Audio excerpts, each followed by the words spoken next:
अगर आप शक जैसी बीमारी में मुब्तला हैं और आप चाहते हैं कि उससे निजात हासिल करें तो इस वीडियो को मुकम्मल एंड तक ज़रूर देखिएगा। Thank you so much.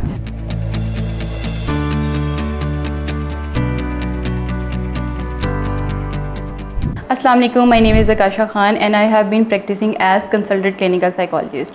आज का हमारा टॉपिक ऑफ डिस्कशन है शक कैसे ख़त्म किया जाए। सबसे पहले तो बात करेंगे शक होता क्या है। शक एक ऐसी बीमारी है जो आपके सुकून को बर्बाद कर देती है, जो आपके रिलेशनशिप को डिस्ट्रॉय कर देती है, जो आपकी पर्सनल प्रोफेशनल आपके सारे एरिया ऑफ लाइफ को डिस्टर्ब करती है। अगर आप अपनी पर्सनल लाइफ में हैं, आपके रिलेशनशिप डिस्टर्ब होंगे क्योंकि आप हर वक्त इस शक में मुब्तला रहेंगे कि अच्छा ये बंदा या ये बंदी मेरे साथ लॉयल नहीं है, मेरे साथ ऑनेस्ट नहीं है, या ये मेरे से मुझे कोई डिसीव कर रही है, मुझे कोई धोखा दे रहा है, या ये पर्सन मुझे इस तरह से जो है मेरे साथ लॉयल्टी के साथ नहीं चल रहा, तो आप हर चीज़ इन डाउट में रहेंगे, आप हर चीज़ शक में रहेंगे। अगर आप किसी वर्क प्लेस में हैं तो आप फिर इस चीज़ में शक में रहेंगे कि ये सब लोगों ने एक टीम वर्क बना ली है और मेरे खिलाफ जो है कोई प्रोपेगेंडा कर रहे हैं या मेरे खिलाफ कोई किसी किस्म की साजिश कर रहे हैं। तो आप हर जगह जो है सिर्फ और सिर्फ एक शक की कैफियत में मुब्तला रहते हैं, जिससे आपकी अपनी ज़ात भी डिस्ट्रॉय होती है, आपके रिलेशनशिप भी डिस्ट्रॉय होते हैं, आपकी अपनी दूसरे लोग और आपकी वर्क प्लेस में भी आप डिस्टर्ब होते हैं। क्योंकि डेफिनेटली अगर आप शक की बुनियाद में किसी के साथ रिलेशनशिप बिल्ड नहीं कर सकते, कोई काम नहीं कर सकते, तो आप डेफिनेटली आपकी प्रोफेशनल पर्सनल दोनों तरह से आपकी लाइफ जो है वो डिस्ट्रॉय होना शुरू होती है, आपकी अपना सुकून बर्बाद होना शुरू हो जाएगा। इसकी वजूहात बहुत सारी हो सकती हैं। ये भी मुमकिन है कि आपकी पर्सनैलिटी में ही शक हो, आपकी शख्सियत में ही शक हो शुरू से। इसके अलावा ये भी मुमकिन है कि आप किसी इनकम्प्लीट पर्सनैलिटी में आपकी पर्सनैलिटी इनकम्प्लीट हो, जस्ट लाइक दैट कि आपकी पेरेंटिंग उस तरह से ना हुई हो। कोई आपका पेरेंट आपको, एक सिंगल पेरेंट अगर आप हैं चाइल्ड, या आपके पेरेंट्स आपको बुली करते हैं, आपको ज़्यादा डांटते हैं, या आपको ज़्यादा इस तरह से शक वाले अगर आपके पेरेंट्स हैं, तो वो चांसेस हैं कि अगर आपकी इनकम्प्लीट पर्सनालिटी जो है वो इस तरह से आपके पेरेंटिंग की वजह से हो सकती है। इसके अलावा अगर आपके पेरेंट्स बहुत स्ट्रिक्ट हैं और पेरेंट्स अगर आपके बहुत ज़्यादा सस्पिशियस हैं, उनकी हैबिट है कि शक करना, और दोनों में से कोई भी इस तरह की हैबिट के साथ आपके साथ सर्वाइव कर रहा है, तो आप डेफिनेटली उससे लर्न करेंगे, आप सीखेंगे।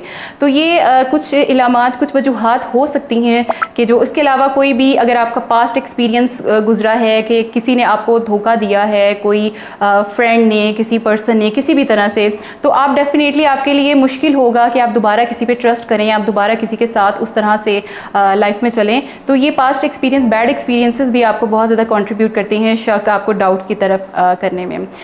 इसको कैसे ख़त्म किया जाए? क्योंकि देखिए शक आपके दिल में या तो शक रह सकता है, या मोहब्बत रह सकती है, या पॉजिटिविटी रह सकती है, क्योंकि एक साथ दिल में शक और मोहब्बत तो नहीं रह सकती। इसलिए ज़रूरी है कि अपने दिल को साफ़ रखें, पॉजिटिव रहें, मस्बत सोचें और कोशिश करें कि ज़्यादा से ज़्यादा आप अच्छे तरीके से अपने आप को, अपने लिए भी अच्छा सोचें, अपनी सेल्फ इस्टीम को भी बूस्ट करें और दूसरों के लिए भी अच्छा सोचें। क्योंकि जो आपके साथ लॉयल है, आप लॉयल्टी या आप ऑनेस्टी किसी से ख़रीद नहीं सकते हैं। ठीक है, आपके साथ जो लॉयल है वो आपके साथ खुद चलेगा, आपके साथ जो ऑनेस्ट है वो आपके साथ ऑटोमेटिकली चलेगा। आपको ज़रूरत नहीं है कि आप डाउट्स करें। आप ये देखिए कि आपकी किसी ने फ़ोन कॉल्स नहीं उठाई है, तो आप कोई वजह हो सकता है वो आपको इग्नोर कर रहा हो, या वो कहीं और इंटरेस्टेड है, या वो कहीं और। तो इस तरह के अपने आप को भी आप डैमेज कर रहे हैं और दूसरे पर्सन की भी लाइफ को डैमेज कर रहे हैं उस शक की बना पर।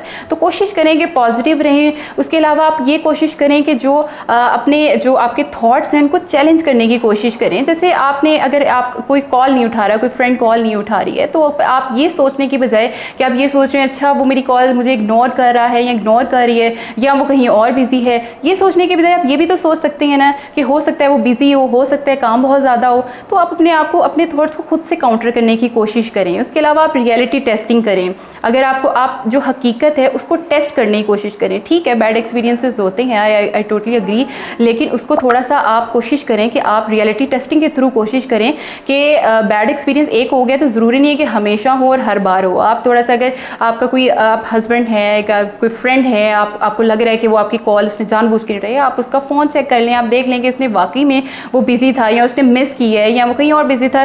तो रियलिटी टेस्टिंग करने की थोड़ी सी कोशिश करें, सो दैट आपको एक माइंड आपका क्लियर हो कि नहीं, आपने शक नहीं करना, आप उसको पॉजिटिव रहें।